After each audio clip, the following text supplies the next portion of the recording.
રેતી ખનન સામે મામલતદારની કડક કાર્યવાહી। જૂના સાવર ગામેથી રેતી ભરેલું ડમ્પર ઝડપાયું। અમરેલી જિલ્લાના સાવરકુંડલા તાલુકામાં ગેરકાયદેસર ખનન અને ખનીજ ચોરી સામે વહીવટી તંત્ર સતત સક્રિય બન્યું છે।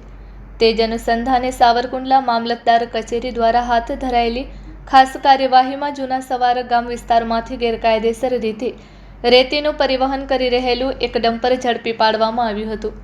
મળતી માહિતી અનુસાર ડમ્પરમાં જરૂરી પરવાનગી વગર નદીની રેતીનું પરિવહન કરવામાં આવી રહ્યું હોવાની બાતમીના આધારે મામલતદારની ટીમે તાત્કાલિક સ્થળ પર પહોંચી કાર્યવાહી હાથ ધરી હતી। તપાસ દરમિયાન ડમ્પરમાં રેતી ભરેલી હોવાનું સામે આવતા વાહનને કબજે લેવામાં આવ્યું હતું અને સંબંધિત નિયમો મુજબ આગળની કાયદેસરની કાર્યવાહી શરૂ કરવામાં આવી છે।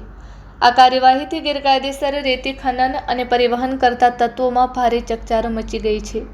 સ્થાનિક લોકો દ્વારા પણ વહીવટી તંત્રની આ કામગીરીને આવકાર આપવામાં આવ્યો છે અને કુદરતી સંપત્તિના સંરક્ષણ માટે આવી કડક કાર્યવાહી સતત ચાલુ રાખવાની માંગ ઉઠી છે।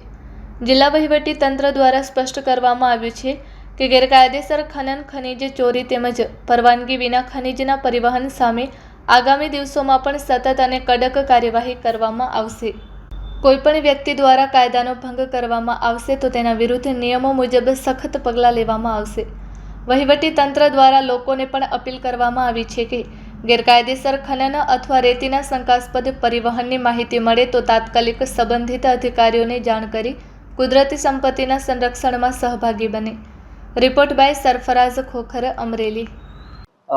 માનનીય કલેક્ટર સાહેબ વિકલ ભાદરા સાહેબના માર્ગદર્શન હેઠળ આજે સાવરકુંડલા તાલુકામાં જૂના સાવર વિસ્તારની આસપાસ અમારા ફેરની સમય દરમિયાન એક આ રેતી ભરેલું બિન અધિકૃત ડમ્પર જે હતું, જેની પાસે રોયલ્ટી પાસ નહોતો, એ ડમ્પરની જપ્તી કરવામાં આવી છે। અંદાજિત 20 ટન જેટલું માલ ભરેલું ડમ્પર જપ્ત કરીને સાવરકુંડલા મામલતદાર કચેરી ખાતે લાવવામાં આવેલું છે।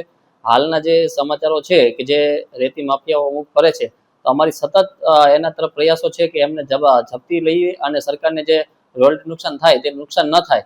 આ ઉપરાંત ગત માસે સરકારશ્રીના પરિપત્ર મુજબ અમે તાલુકા લેવલ ઉપર ટાસ્ક ફોર્સની પણ રચના કરવામાં આવેલી છે। પોલીસ વિભાગ, ઇરિગેશન વિભાગ, માર્ગ એન્ડ મકાન વિભાગ વગેરે વિભાગોને સંકલન કરીને ટાસ્ક ફોર્સની રચના કરીને વિવિધ વિભાગોને પોતાની કામગીરી સમજાવી અને બિન અધિકૃત રેતી અને અન્ય ખનિજનું વહન સાવરકુંડલામાં થતું બંધ થાય તે માટે તમામ પ્રયાસો અમે આગામી સમયમાં પણ હાથ ધરશું। આ વાહનની જપ્તી કર્યા બાદ વાહનનો કબજો પોલીસ સ્ટેશનને સોંપવામાં આવશે અને વાહનના આગળની કાર્યવાહી અને નિયમોનુસાર દંડાત્મક કાર્યવાહી માટે ખાણ ખનીજને અમે રિપોર્ટ કરશું।